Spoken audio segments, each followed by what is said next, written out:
ဘူရှာကူနဲ့ကြော်လာစားပါမယ်ရှင်ဒါအဘူတော့ဒါအဘူညရအကျော်ပါအချင်းကြီးလေးနဲ့တူစားပါမယ်အဘူရှာကိုဆက်လေးနဲ့အကျော်ဘူးလေးစားမယ်ရှင်စားကြပါဦးရှင်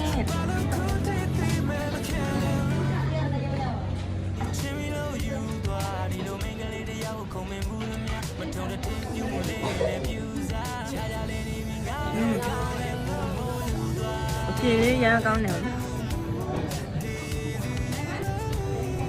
ကြောင်မှုကြော့ကျန်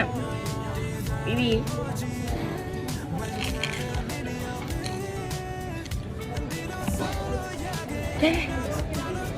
အမြန်စားပါမယ်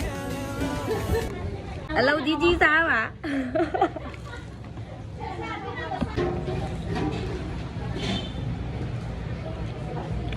အမောပြေလေးဟင်းတောင်းမယ်ရှင်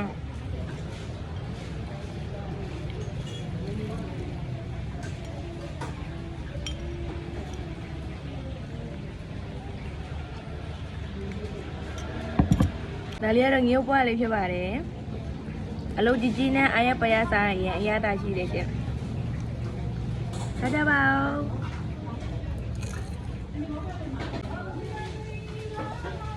ဦးအရွယ်လေးကိုအချိန်နဲ့တူစား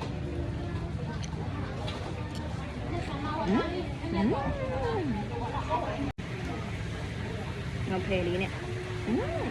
စားကြပါဦးရှင်